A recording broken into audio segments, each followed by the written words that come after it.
2002 Russia के शहर उफा में 45 बच्चे एक स्कूल ट्रिप पर स्पेन जा रहे थे। ये बच्चे इस शहर के काबिल तरीन बच्चे थे। कोई पढ़ाई में बहुत अच्छा था तो कोई स्पोर्ट्स में। ये मुख्तलिफ स्कूल्स में पढ़ते थे। इन सबको छुट्टियों पर स्पेन भेजा जा रहा था। बच्चों ने ट्रेन पर उफा से रशिया के शहर मॉस्को जाना था और मॉस्को से जहाज पर स्पेन की तरफ उड़ना था। दोस्तों, ये जहाज रशिया की बेशकीरियन एयरलाइंस का था। इस जहाज में 60 मुसाफिर सवार थे, जिनमें ये 45 स्कूल के बच्चे भी थे। इस जहाज में 5 पायलट्स भी मौजूद थे। जहाज के कैप्टन का नाम अलेक्जेंडर ग्रॉस था। दोस्तों, रात हो चुकी थी और ये जहाज उड़ने के लिए तैयार था। रात के तकरीबन 11 बजे ये जहाज स्पेन की तरफ फ्लाई कर गया। ये फ्लाइट बिल्कुल स्मूथ चल रही थी। बच्चे बहुत खुश थे। ये जहाज अब जर्मनी और स्विट्जरलैंड के बॉर्डर के ऊपर से गुजर रहा था। अचानक पायलट्स को अपनी स्क्रीन पर एक जहाज उनके करीब दिखना शुरू हुआ। आहिस्ता आहिस्ता ये जहाज इनके करीब आ रहा था, लेकिन पायलट्स को यह नहीं पता था कि ये जहाज भी उसी ऊंचाई पर उड़ रहा है जिस ऊंचाई पर इनका जहाज है, यानी 36,000 फीट। दोस्तों, और फिर जहाज के सिस्टम ने वार्निंग देना शुरू कर दी कि एक जहाज इनके जहाज के बहुत करीब आ चुका है और इससे पहले कि ये कुछ सोचते समझते इनको वो जहाज अपने लेफ्ट साइड पर नजर आ गया। जहाज में बैठे बच्चे भी इस जहाज को देख सकते थे।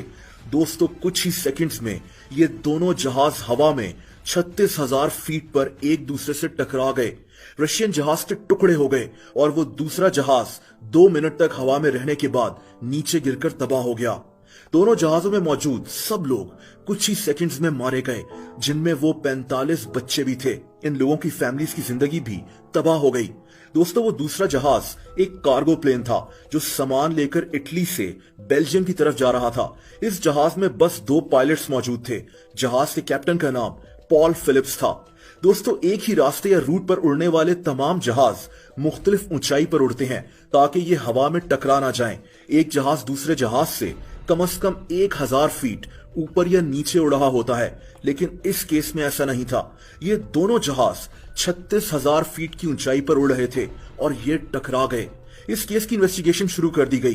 कसूर किसका था? दोस्तों, एक आदमी ये हकीकत जानता था। वो आदमी एयर ट्रैफिक कंट्रोलर था। इसका नाम पीटर निल्सन था। ये इसी की ड्यूटी थी कि जहाजों को मुख्तलिफ ऊंचाई पर उड़ने का कहता और पायलट्स को पहले ही खतरे से आगाह कर देता।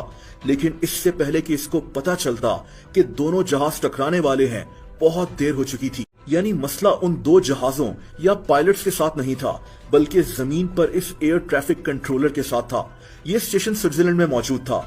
ऊपर उड़ने वाले जहाजों को किस ऊंचाई पर उड़ना है और बाकी सब चीजें पायलट्स को यहीं से बताई जा रही थीं।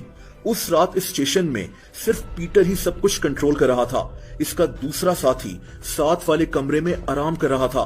पीटर पर काम का लोड बढ़ गया। इसको एक साथ 2 स्क्रीन्स पर जहाजों को देखना पड़ रहा था। तभी इसका ध्यान बटा हुआ था।